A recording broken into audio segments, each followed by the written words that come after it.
Hi, this is Little Dwarf playing games while rambling coherently into a microphone. Why? Well, just because I can. And I continue with Vampire Blood and Voice, the demo version. Yeah, again, it kind of annoys me that the door doesn't close, but I guess that's OCD for you. Which, I don't technically have. I have never been diagnosed, but certain elements of my thinking are sort of, they do approach OCD, I think.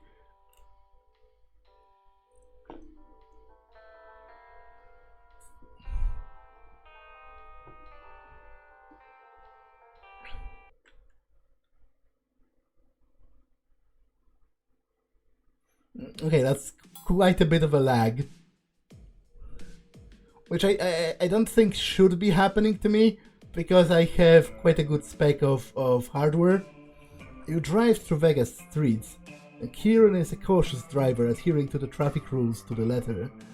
He looks a little bit tense. You have time to relax or talk. Kieran, may I ask you some questions? Yes, just don't make it too absorbing. I need to focus on the road. Okay, just as long as it'll help our investigation. Go ahead and ask.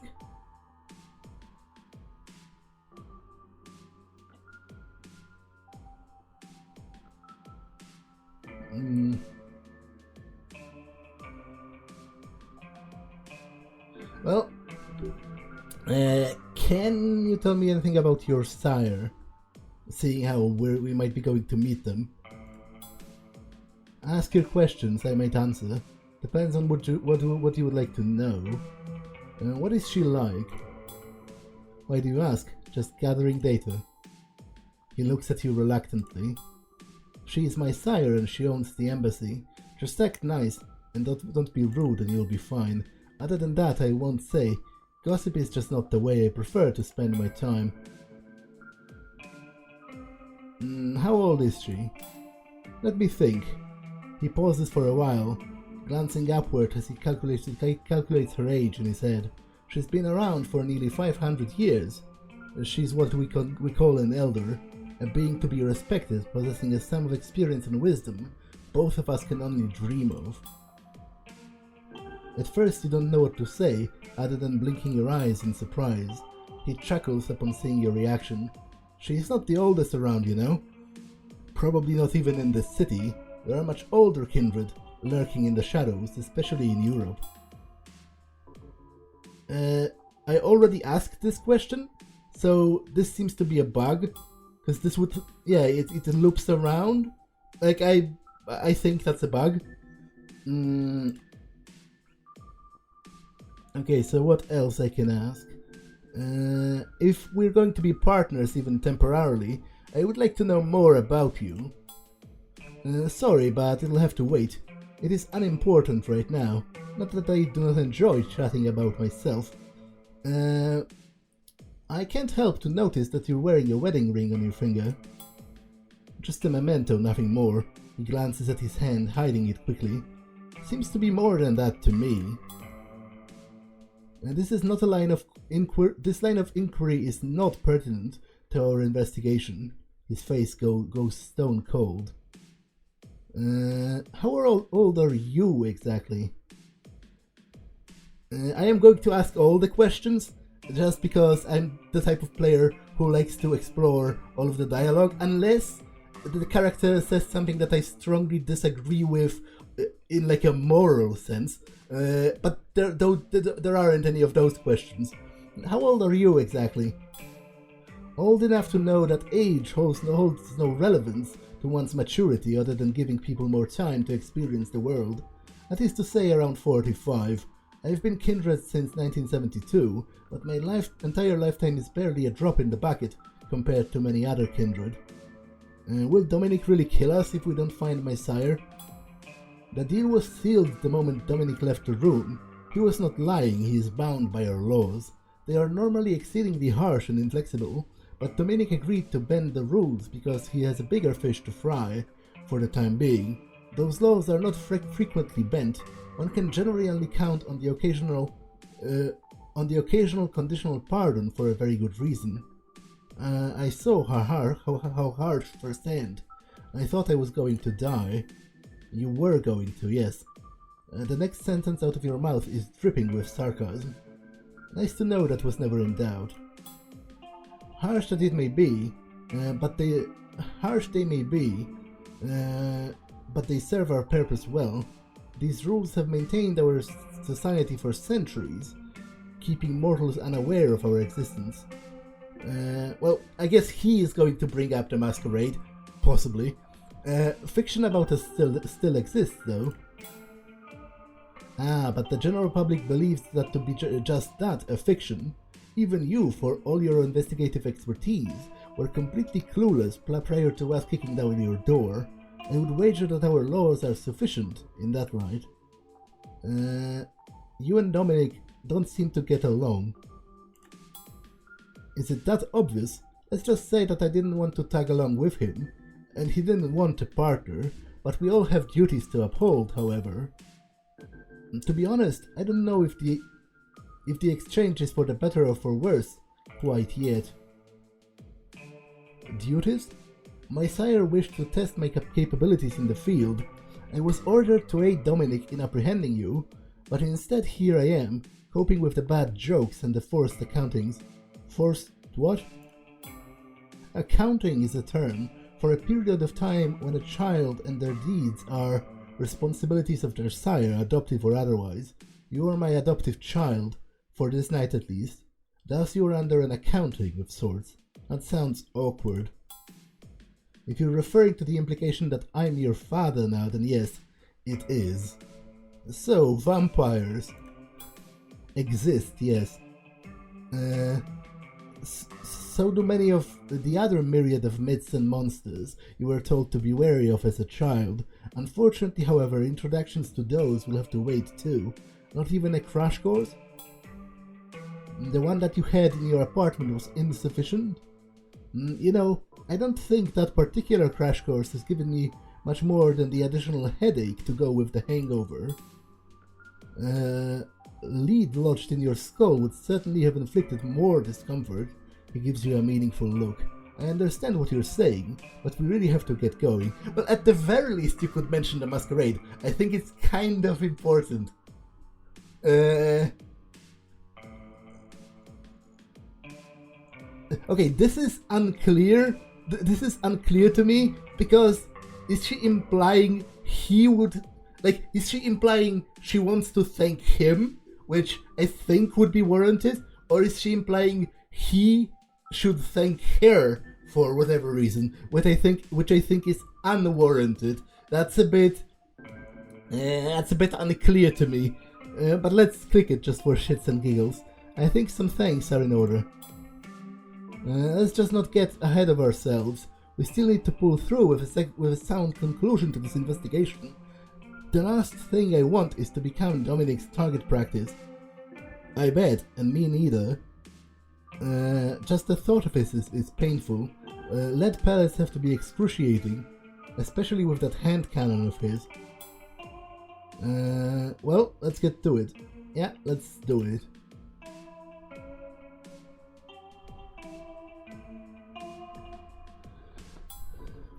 Kieran chauffeurs you to the embassy, parallel parking neatly to the sidewalk of a block or two down the main entrance to this, the city's best and only British rock club.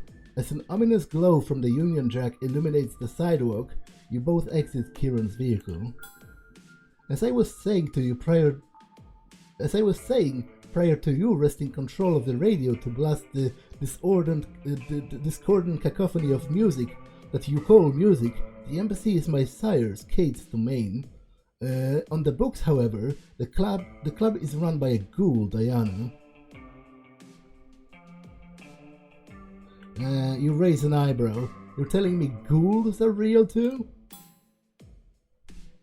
Being kindred is uncharted territory for you. A re-evaluation of your beliefs would be prudent. He takes a brief pause. When a mortal drinks some of kindred's blood, they become creatures subservient to us, ghouls. They share the longevity of their master, given that they do not bite the hand that feeds them. So we do live forever? Those who keep away from trouble certainly can live long enough for it to feel so, but we do not share the prospect in our current situation, Miss Bordeaux. I will gladly answer the questions you have about kindred as soon as we are off the hook. You mentioned it a few times now. What do you mean by domain? The basic concept is identical to the original meaning of the word, a region or territory controlled by a ruler or a governmental body. This still holds true in the kindred society. Domain is only bestowed upon people who have proven themselves in some significant way. Do you have one? Kieran is taken aback by the bluntness of the question. No, Miss Bordeaux, I do not. Touchy topic? Not at all. I'm only surprised you would assume I might have one after such an explanation. I'm not a young man, but I am a very young kindred. One that is yet to earn the standing and influence necessary to claim domain. Blind leading the blind, as one would say. You don't like my music? I usually pay it no mind, but I was trying to ponder solutions to our predicament, and I couldn't concentrate. I'm sorry if I sounded unpleasant. Well, I was trying to calm down. Look, I know this is a lot to process, but we're in the same boat right now. If we want to live to see another night, we need to work together to achieve that. Do not get me wrong, I am trying to help. I know it might sound patronizing, but I have more experience with kindred than you. Aside from that, in light of our laws, I am responsible for you, so I might as well give you some advice that we can avoid such disasters in the future. You may not like it, I know I didn't, but that's how the things must be done. We should head in through the back. Why? That is a special entrance for our kind. It's best if we remain as inconspicuous as possible. We've had enough problems already. Okay then, the back entrance for us. Sounds easy enough. Let's explore the street first. Is there anything else I could do here? I talk to some bystanders, find something else, like side quests or whatever. Doesn't look like it. There's no interactable things around.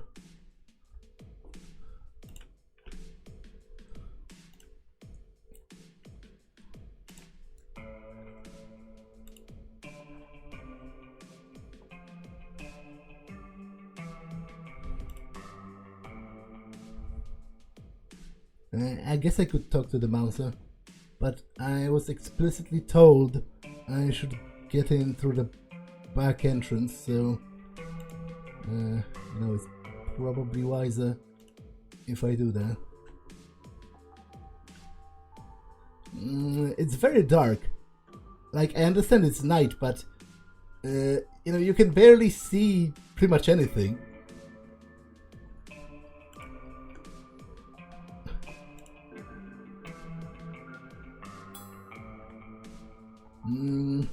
An out-of-place looking soccer mom half carries a heavily intoxicated man across the parking lot, his feet dragging against the concrete. Well, I am going to check it out, both because it might be a side quest, or I might eat one of them, because obviously I am hungry. As the soccer mom notices you approaching, her face glowers for a second before beaming a smile. It's obviously insincere. Can I help you? Is he alright? She's jumpy and sweating bullets. Looking her over, you spy the shimmer of a gun she's holding to the man's side. My, you're subtle as a bag of bricks. He is fine, why do you ask? The man mouths, help me. Doesn't look fine. Just had a little too much to drink. She's laughing anxiously. The tension in the air, brought up by the standoff, is palpable. She knows the jig is up. Ah, fuck it. The man plummets to the ground as she loosens her grip and draws her gun. Two men, donned in all black, emerge from her van. Get them, boys. Oh, is that a combat scenario? Wasn't expecting that. But again, this is so dark. Like the surroundings are so dark that it's actually difficult to know what I'm doing or you know, where things are and so on. Okay, this is the initiative trail, I guess. I assume this is movement. There should, I think... okay, action points, I assume. Blood points. I think there should be tooltips for combat. Because as it stands... For example, I have no idea what this is. I assume it's taking cover, but I think it should tell me, especially in the first encounter. Like, I assume it's taking cover behind the car, but again, I don't know what those things are, and I think there should be tooltips. I am going to hide here, and assume this is shooting, with like the ammunition displayed or something. One thing that I think would be helpful as well is if it highlighted the photos of the guys that you're targeting, especially because they have the same photo. So, you know, it is important in turn-based games to be able to prioritize enemies.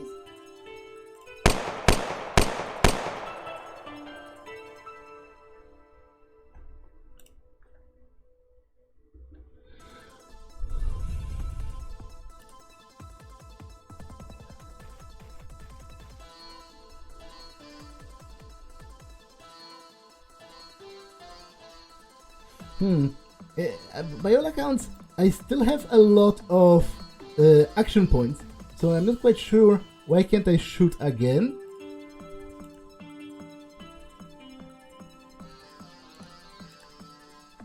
And I still don't know what this is. I assume it's probably melee attack, but again, I think there should be tooltips that appear as you hover over the different options, because how am I supposed to know what that does? Especially the first time I'm playing a game. Okay, I think that's my turn then. Although again, it's kind of not apparent by my action points. Like, it looks like I still have all of them. Or at least most of them.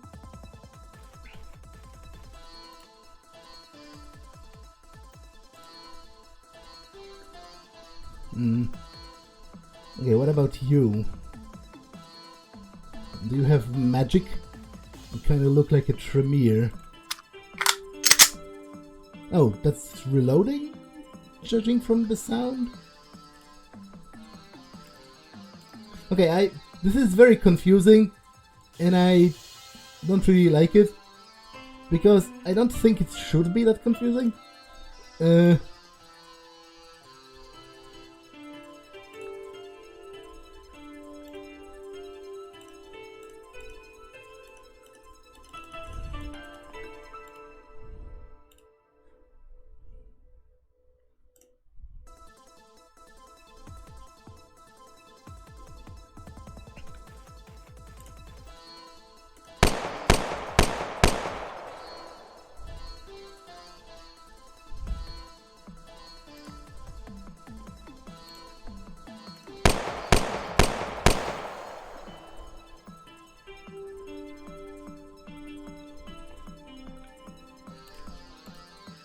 Is this reload?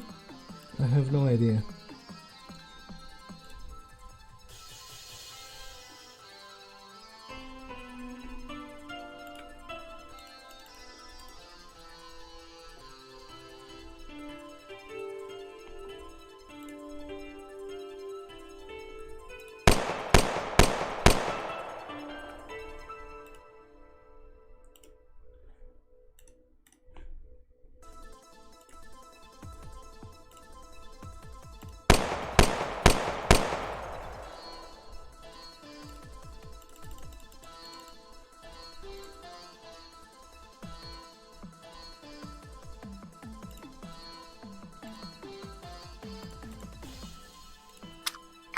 Okay, so this is reloading. I think it should also display the amount of action points that a given action takes. Because apparently reloading is my entire turn, but, you know, how could I have known that?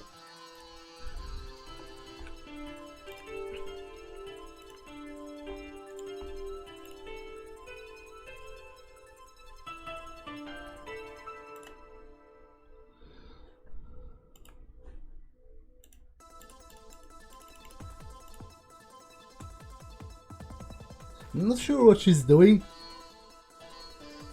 Especially because she has a gun of her own. So I don't think the AI is working as intended.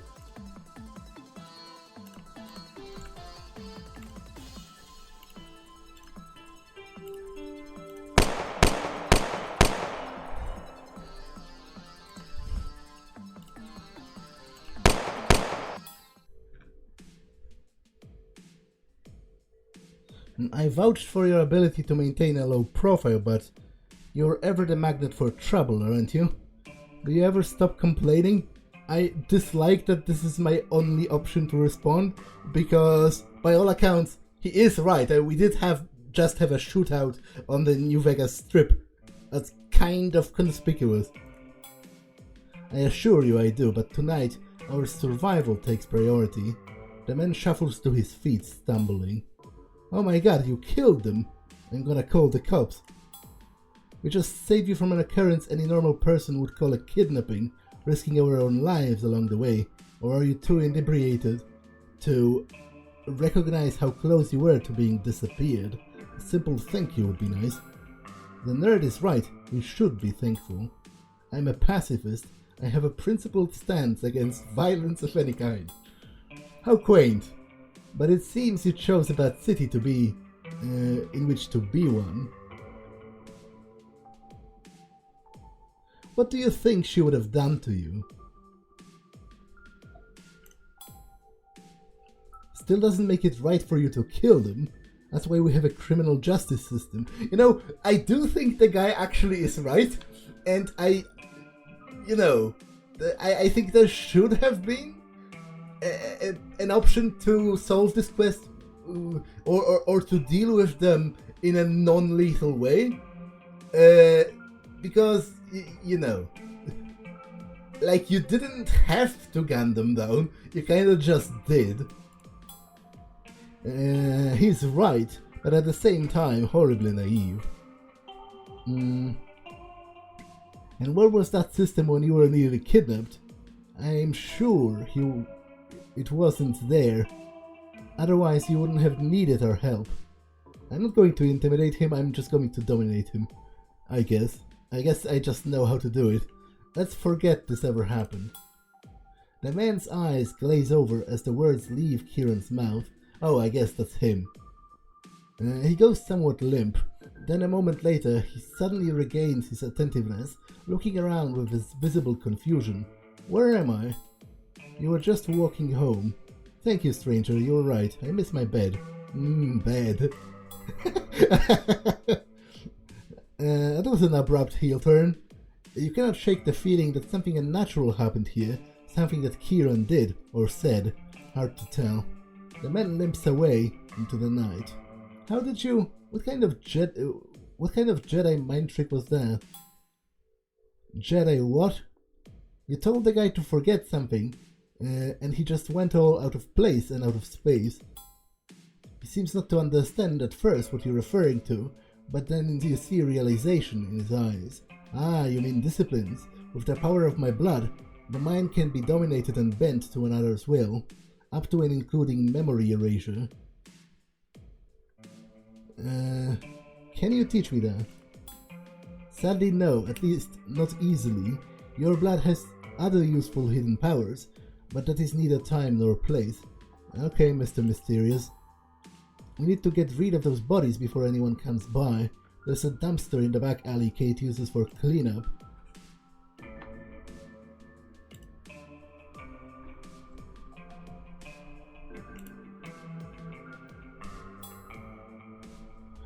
One by one you heave the bodies into the dumpster. There's a soft thud as they hit the metal. Won't these be found? we have a lot of drop points like this across the city. See that logo? He points to a faded picture on the side of the dumpster. Looks like it belongs to Ardus Enterprises. You can dispose of bodies with dumpsters in it. No questions asked. An old weathered dumpster with the Ardus Enterprises logo on it. You're not sure if it's blood or rust lining the sides. Okay, I'll just walk to the end of the street. Overall, my first impressions of combat are not great. It's mightily confusing, especially with the lighting here. And I don't think the AI is working as of yet.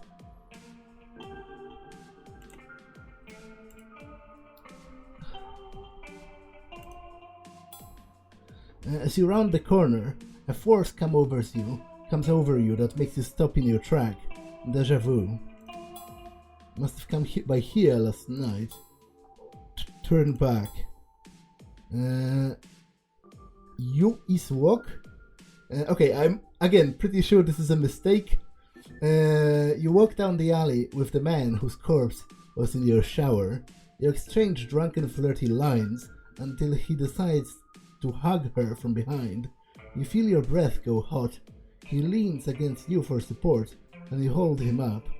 Waiting for them at the end of the alleyway, where the passage opens up to the street, is a woman. Surprised, sweetie. Kieran stands in front of you, waving his hand before your eyes. Can you hear me? You catch your bearings, and with Kieran's voice grounding you. You spaced out for a while. Is everything alright? Yeah. What happened? You looked like a deer in the headlights for a moment there. I had some sort of a vision. He laughs. Don't tell me Dominic was wrong and you're actually a Malkavian. What's a Malkavian? Another bloodline of kindred, just as the Bruja are. Might be of relevance later, so keep that name in mind. But please, tell me about your vision. I was in the alley last night with this guy. The one in your shower. And a woman was with us, too. Certainly could be your sire. It seems that we are hot on her trail, if your recollection is to be trusted. This certainly would be a stroke of luck I wouldn't turn my nose up at. His expression visibly brightens, just the tiniest bit, at the notion. It's a proverbial light at the end of the tunnel, something to latch onto.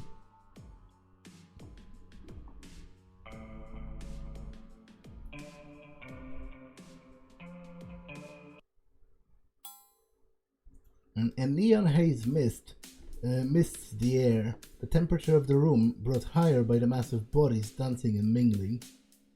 It's a pretty popular place, that much is for certain. Despite the familiar environment, you still don't remember the previous night. It would be best not to test Kate's patience. Talk to her first before doing anything else.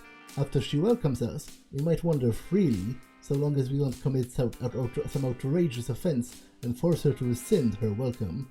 Aren't you her vampire offspring? Can't you just come and go as you please?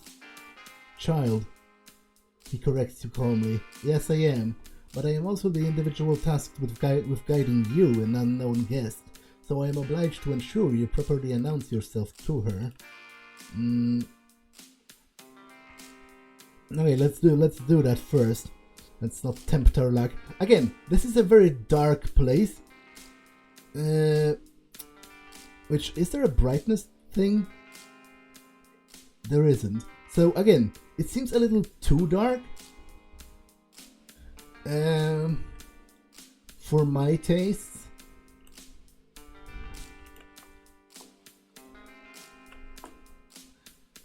Also, isn't it kind of also potentially maybe a masquerade breach to have, like, I guess an ankh in itself is a very ancient symbol that isn't, that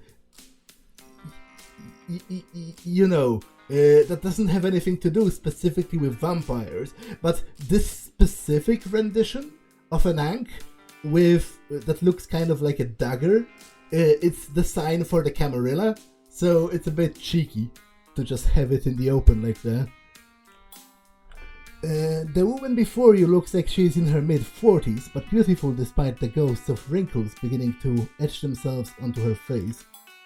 She's wearing a corset heavily embroidered with gold, its pattern showing proud peacocks ostentatiously presenting their tail feathers. The rigid garment is tied so tight, you're convinced her organs are in her throat.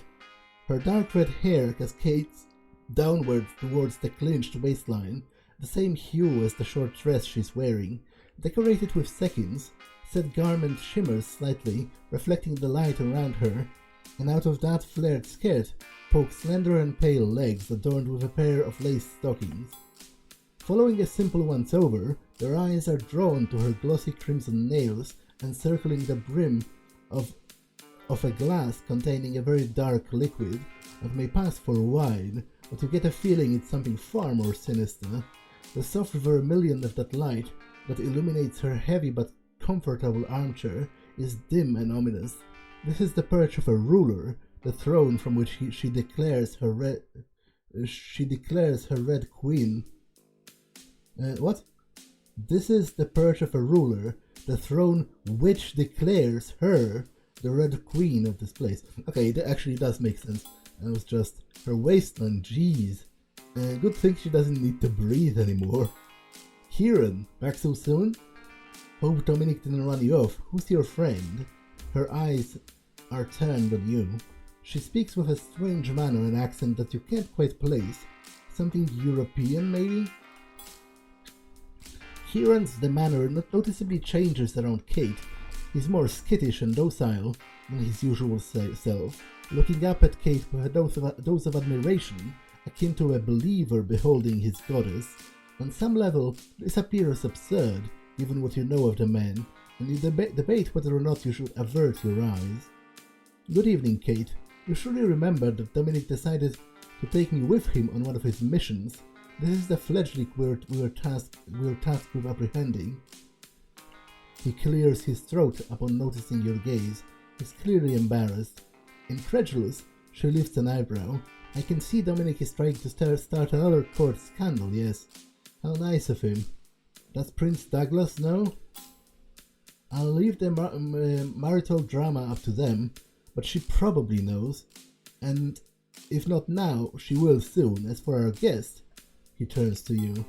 Meet Miss Desiree Bardot, she's a PI. Dominic is of the opinion that she has enough potential for a simple execution to be a waste. Her first task is to find her sire to minimize the scandal.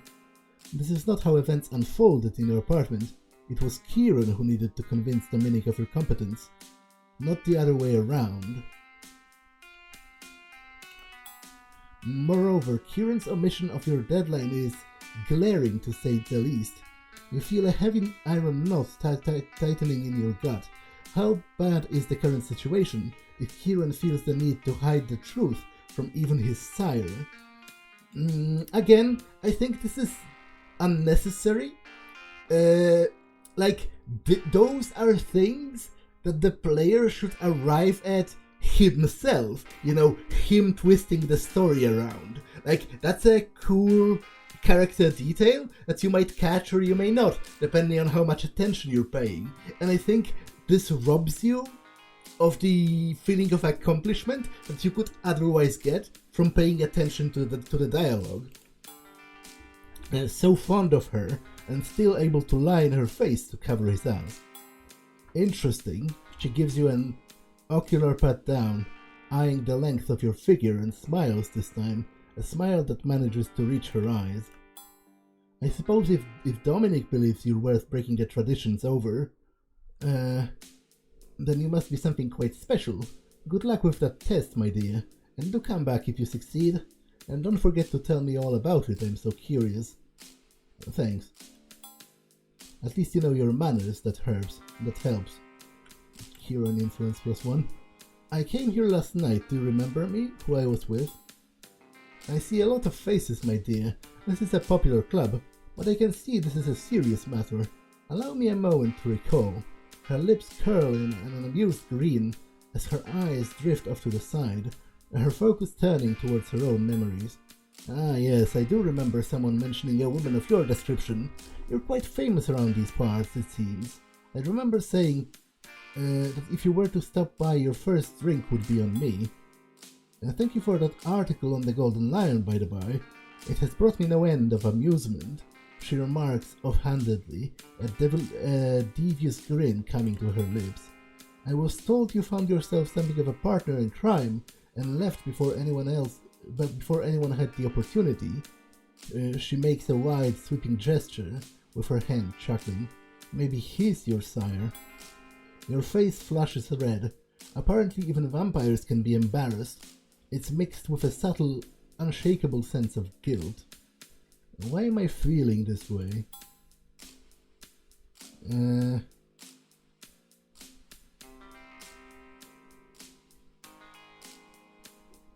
What? Okay. At first I thought he was responding to my check, which was obviously internal, but he's just continuing the dialogue from before. Maybe, but I think the most sound conclusion is that he's the individual we found in her apartment, based on the evidence that we already collected. What was left of him anyway. He winced slightly at the memory. Making a mess already? Hopefully Kieran can teach you how to behave. He has such a flair with words and a way with manners. I would hate to hear of his failure to be suitably helpful. Kieran only reciprocates with an anxious, shallow nod. Did we leave with anyone else? My dear, if you left with anyone else I can't say. Perhaps I could try to recall something, but it would be unlikely I could give you a clear answer. You know how the memory warps things, and I admit I was preoccupied. Preoccupied? A lady shouldn't kiss and tell, she smirks. Before you go, I may have a lead for you. See that darling down there harassing my bartender? I would suspect she knows something about all of this. She leans forward and her eyes crinkle with amusement. Diana has something of a type. Kate catches the bartender's eyes and raises her glass, indicating the intruder to you. Even from the distance, you can tell her attempts to woo the woman behind the bar still aren't going well. She's either overly persistent or oblivious, and you're not sure which one is worse. Diana says her name is Anastasia, my dear. A kindred, if you can believe it. She has shown up these past few nights, but still hasn't done me the courtesy of introducing herself. A shame, really. She looks like a treat. Kate's voice drops into a purr before she gives you a bashful look and covers her mouth with her hand. Do excuse me, it's just so hard to resist confidence. I've been keeping an eye on her, and do forestall your assumptions, if you could. She hasn't caused any problems to my knowledge, but please do let me know if she does. She could use a tete-a-tete. Kieran's eyes widen momentarily, taken aback. Since when have you started tolerating poachers in your domain? She hasn't poached yet, and she shouldn't if she wants to continue putting off our inevitable introduction. You see, my darling, I may not understand the game she thinks she's playing, but I see no reason to stop the delightful little charade. Eventually, the reason for her sudden appearance and unwavering tendency to linger in my domain will be laid bare.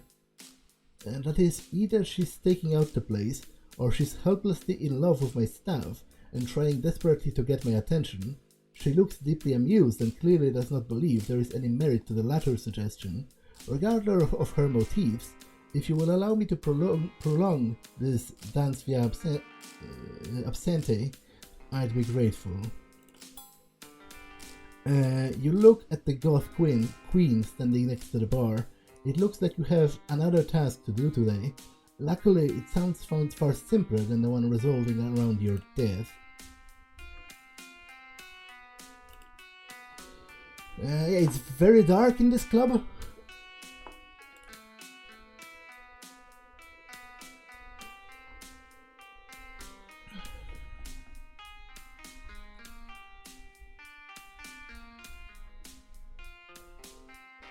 What about you? Despite the sea of UK memorabilia, for the first time tonight you hear an authentic British accent slice through the crowd. Love, the answer to your question is no. Get your arse the fact out of my building. I'm not asking twice because I didn't ask. Diana's eyes are fixed on you as she approaches. Dark brown. What? What? Is she dark brown? That didn't look so by the photo. Dancing with intent. You talk and she smiles at you, thankful. Then she turns and looks over her shoulder, back at you. Did you follow her here? Bad evening? Yeah, she's very obviously not dark in any way, because her hair is blonde and her face she's white. She's like very white. So I'm not sure what the previous sentence was about. The worst. Your speech is slow as you reach for words. This feels so familiar, but from where? The smile feels like something you've seen. How many times has she asked you this when... The woman I've been seeing. That's the woman I've been seeing. Diana is here almost every night. Her presence is hardly surprising if you recognize her. After all, she runs the place. She talked to me, smiled. The interaction was kind. As you weave through the crowd, making your way to the bar, Kieran grabs your shoulder. Proceed with caution. Diana is Kate's favorite ghoul. If something were to happen to her, she would be pissed. Proceed with caution. Okay, this is again a bug, because it repeats right here. Well, I guess it's more of a typo than a bug, but you know what I mean. Nod. Kieran nods back. You whip your head back around to find yourself making direct eye contact with Diana.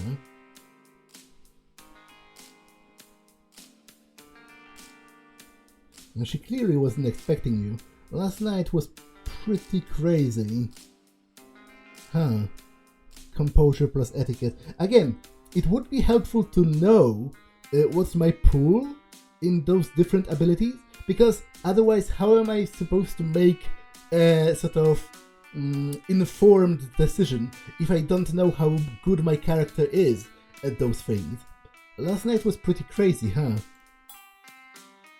Night was as bland as any other, lots of clubgoers filtering in and out, only a few of them properly trolleyed. Did you lose your wallet or something? Then I'd leg it over to the staff in the coat room rather than bothering me with your minor cock-up. You're not just going to blow me off. She in fact blows you off. A barely subdued anger washes over you. I will not be casually brushed aside like some insignificant fool, but Diana has already turned away, walking off. Get into Diana's office. I'm not quite sure how does that immediately follow from what just happened, but you know, what do I know? And before you is a woman decked out in studded leather garments and steel-toed cleats. A punk, if your memory of the lingo serves. Some knowledge of the various subcultures present in the city is useful for a PI, after all. Whatever group she belongs to, there are altogether too many stats affixed to her clothing. Maybe it's supposed to make her look hard. Her long black hair is kept out of her face with a red headband adorned with a metallic silver crown. It glimmers slightly in the club's lights as she shifts to lean forward over the bar with a sultry smirk. It's hard to notice how her muscles flex as she does this. Hard not to notice how her muscles flex as she does this. The woman is clearly of the athletic sort. The bartender, on the other hand, looks quite uncomfortable. I should get back to work. You're working right now, silly. Come, let me buy you a drink. She talks with a heavy accent. Russian, perhaps? No, it's similar, but there's a different quality to it. Hard to describe. Well, judging by the name, she's Polish. As you ponder, the woman behind the bar locks eyes with you, silently pleading for help. Doesn't look like she's interested. She straightens up, turning towards the bartender with an exaggerated pout on her lips. Is that true? Are you not interested? Congratulations. You have been outmaneuvered. Listen, I've been trying to tell you that for what, a week? The bartender huffs a deep sigh. Then why didn't you just say so? The woman in black furrows her brow. Because I didn't know how to do it without hurting you. And that's that. She's waiting for something, anything, to break the silence. I'll have a Bloody Mary. $25. Coming right up. I wonder if it's going to be an actual Bloody Mary with blood, because, you know, it is a club run by vampires. She rushes to the other end of the bar and starts making your drink. You know you won't be able to drink it. Right? I know what you are.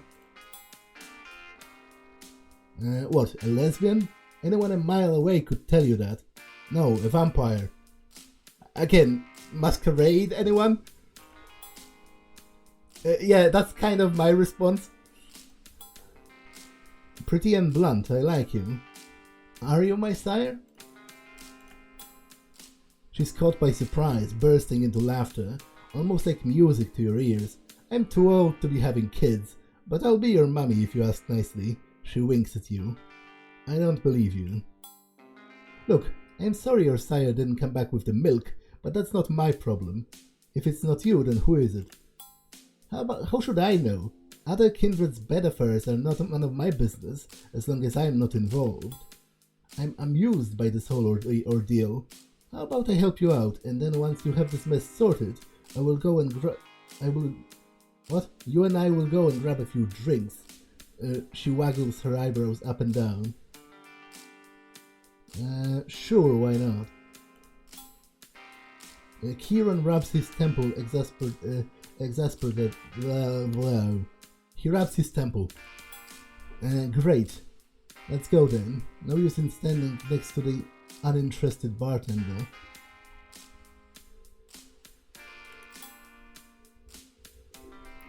She's drying a glass with a dish rag. Looking up from her work, she spots you on the other side. Sorry about that. What can I get you?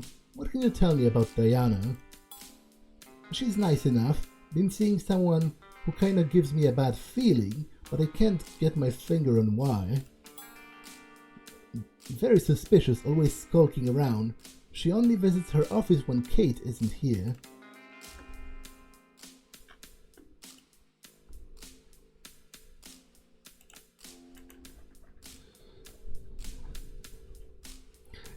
Another thing I think should be happening is I think the camera should be following your character. Like, if you click, or at least I think there should be such an option, because it's a little bit unwieldy that if you run to the edge of the screen, your character pretty much disappears and you have to manually drag the camera along with your character.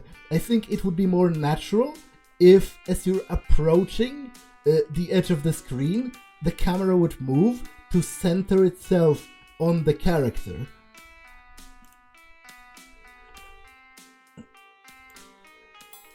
An intimidating, almost stereotypical bouncer in a tight v-neck, black t-shirt and sunglasses crosses his arms before you.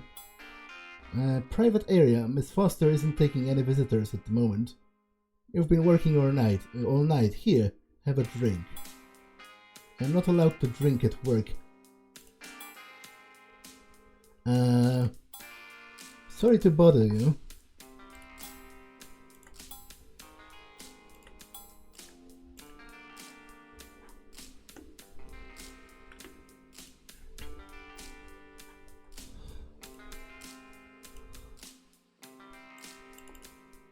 Okay, that's probably not the way it's supposed to be working, where I phase through the door.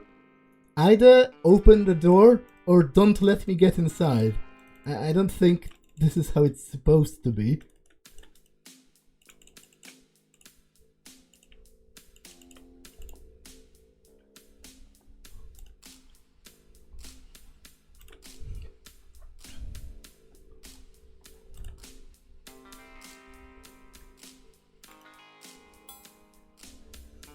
Pleasure to finally make your acquaintance, Anastasia. Anastasia raises an eyebrow but keeps her bearings. You too, Kate. She grabs Kate's hand, quickly planting a kiss upon it. Snatching her hand away, Kate grabs Anastasia's hand back, forcing her fingers against Kate's soft wrist. Then Kate raises those soft fingers up to her mouth and presses her lips to the point where Anastasia touched her. Kate's eyes are locked on her the whole time. No little games for me after all that time hanging yourself off my bar like yesterday's catch? I suppose not then. In that case, let's speak your language. Go ahead and tell me why you've put such an effort getting my attention while you still have it. Kate is looking at you with a moderate dose of interest. Well, why is she looking at me if she is expecting an answer from her? What can you tell me about Diana? What an odd question. Well, I'll entertain it. You've been such a delight. You might have guessed already, but she's my ghoul. She owns this place, the embassy, and gives it that foreign touch. Running the bar to keep up appearances, I find makes the place feel authentic, although she's been away from Britain for almost 30 years now. And most importantly for you, my three musketeers... most importantly for you, my three musketeers, she's mine. Why do you ask? You mentioned she was here last night. She shrugs a little, in a slight pout in her expression, as her long lashes brush against her full cheeks. What? That's impossible. That's like anatomically impossible. Like, how can your eyelashes brush up against your cheeks? That's not possible? What? Shaking her head with a slight sigh. Well, yes, my dear, this is her full-time job, and I do try not to hire those who skirt their responsibilities, unpleasant or not. Almost every night? This sentence doesn't follow from what's before? Like, there isn't, in what she just said, there isn't any mention of her being here almost every night for me being able to question that. Like, this doesn't make sense either. I may be old, but I'm not blind. She's been seeing someone on occasion, but it hasn't interfered with her duties, so I haven't said anything. I like her having her own life. Keeps things interesting. How generous of you, she scoffed, rolling her eyes. Anastasia, were you hoping that my life would include you? I can't imagine there are many reasons to insult my admittedly radical but well-meaning gifts towards one very loyal woman. She works hard, and I try not to begrudge her dalliance at her whim. He glares daggers at Anastasia. She let me into the alley last night. Oh, she ran off into her office before I had a chance to speak with her again about it. My darling, I tried very hard to keep track of what happens in my domain, but I'm not intimately familiar with every alleyway here. Curious. She probably just had work to do. I wouldn't take it personally. Katie's looking at you with a moderate dose of interest.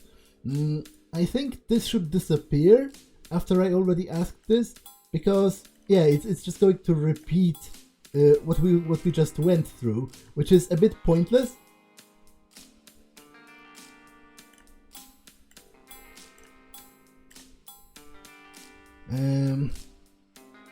How did you come to own this place? Diana owns the place. I just look after it. It was a gift from our ever so beloved. I believe her, she whispers. Prince. She saw fit to bestow upon me this modest domain as a token of her gratitude after that nasty business with what happened to the previous prince. I know that the embassy would be a perfect spot to establish a hub where kindred could gather and socialize, a true haven for our dysfunctional little family. It required a bit of remodeling and adapting it to the needs of our kind, but with Diana's help and expertise, it has blossomed. Tell me about yourself. She just laughs. Kieran looks down at the ground, his eyes affixed to the floor, as he shakes his head from side to side. My darling, you are so sweet, but there remains the more than a slight chance that your investigation, if left unattended, will end up with your neck in Dominic's hands. Perhaps you should come back and ask me when you're not being led to the guillotine.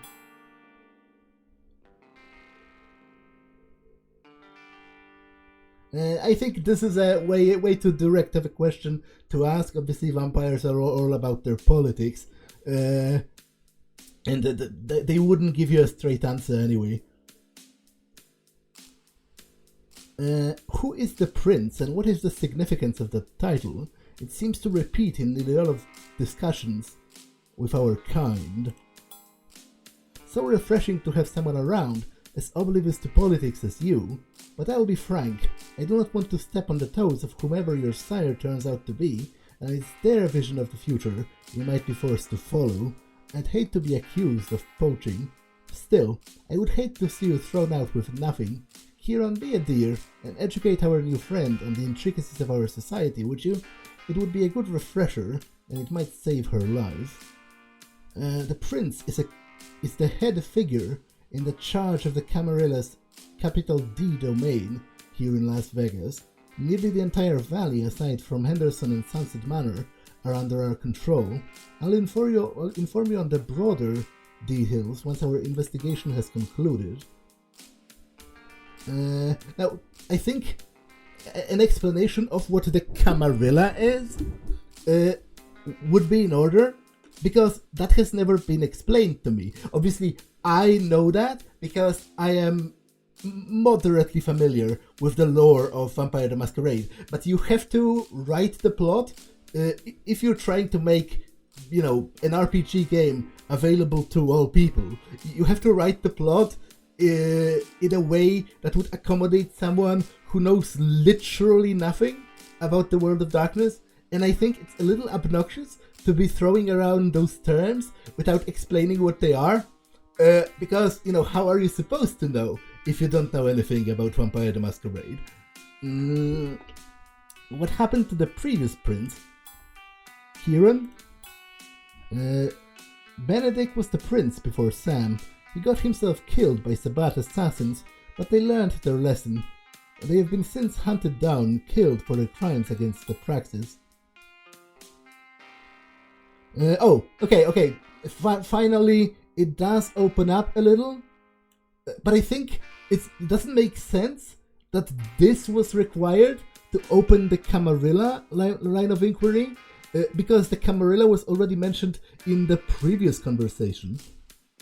And I don't think you can count on every player necessarily exploring every dialogue option, so I think you should take some thought to actually make those questions relate to what's said in the dialogue. Because, for example, this, on the other hand, doesn't make sense, because final death has not been mentioned. Like, this doesn't follow. It should be like, he should say, they have met final death for what they did, and then you are able to question that. But he doesn't say anything like that. The Sabbat? A bunch of savages. A dangerous, misguided organization that rejects the traditions, the very one that have prevented you from standing where you are now. That would have prevented you from standing where you are now. Benedict didn't see them as a serious threat, and so often with bold new ideas are, she looks over your shoulder with a touch of sadness before it fades as her gaze returns to you. And thus, he suffered final death at their hands. Some advice, Desiree, free of charge. If I were someone in your position, heaven forbid, I would do my very best to know as little about them as possible. Nothing good will come out from seeking such things. Remember that ignorance can be a shield. It's just the natural order of things. They weren't skilled enough to avoid the consequences of what they did, and so they died. Yeah, it only now makes sense to ask about the final death. The Camarilla? A kindred sect founded more than 500 years ago, with the 6 traditions as our core guiding tenets.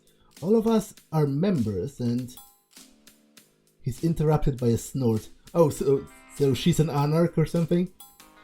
Citizens, so to speak, of the praxis. The institution's organization is modeled after the feudalistic societies of the Middle Ages, with the prince of a given territory being the equivalent of a lord. And the lady? Women's work so rarely intersected with something so crass as leadership, you see. So when the systems were being designed, such words as princess and lady were neatly left out. How thoughtful of them, no? The tone in her voice is sweet, but the way she says the words has a distinct air of disdain. She smiles at you. But it's different now, no? The tide of progress lifts all boats. The traditions? A set of 6 general rules that all of our kind must adhere to in order to survive. There are also the laws that Mr. Evans is tasked with enforcing in Las Vegas as the sheriff. Something like the 10 Commandments if you're religious. More like Hammurabi's codes. More like Hammurabi's code if we're talking about the severity of retribution. Death usually isn't on the table when talking about Christianity. Oh, you would be freaking surprised, historically speaking. This is just semantics, Miss Goth Queen. What I was attempting to get across is their importance as the bedrock, which formed the very foundation of the Camarilla as a kindred sect. You can dismiss my points as semantics all you want. I'm just trying to be precise, and I think my example is way more of an accurate comparison than your half-assed suggestion. You have a point. The Bible never does explicitly mention punishments for breaking these guidelines.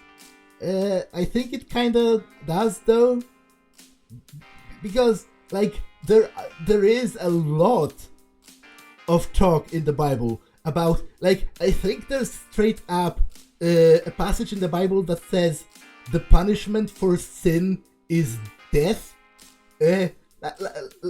Like you know, both in the Old Testament, both in the material world, and more broadly, eternal damnation is on the cards if you sin.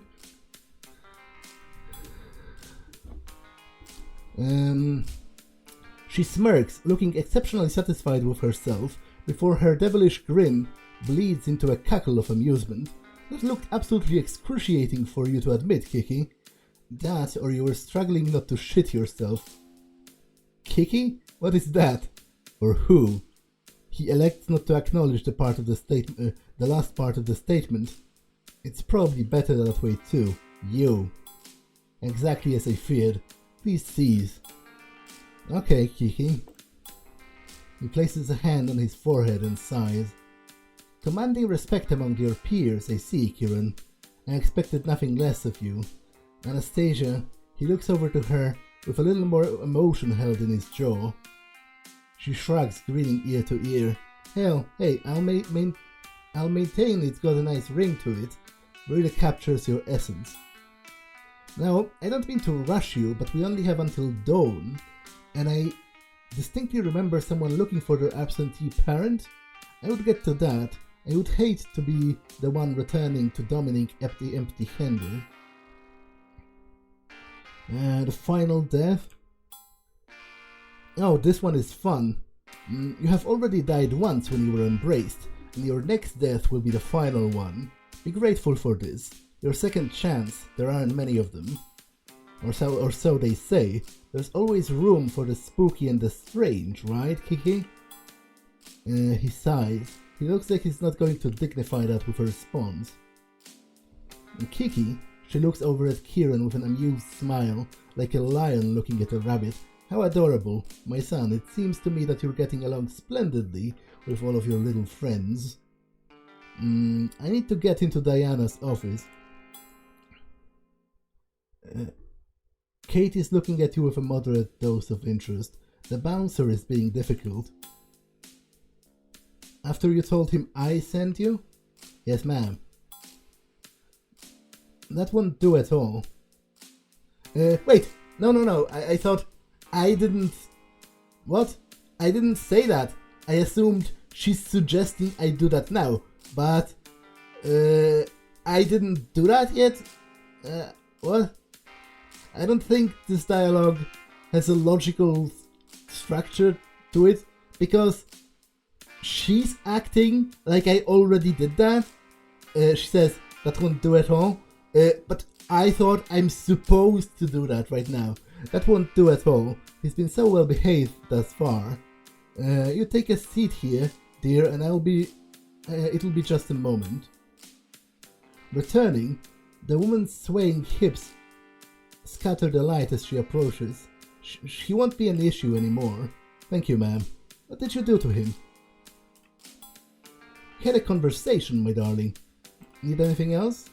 It would be our best to refrain from asking prying questions. He's out of our way. That's what counts. Onward we go. How ominous.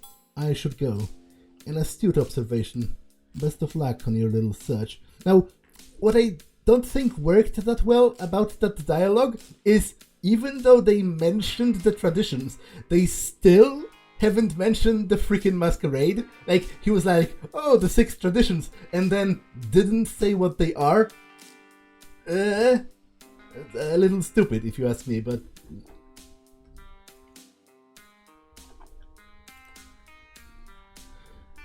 But this episode has been long enough, so I'm going to save and end it for now. That's all for this one, and I'll see you in the next one.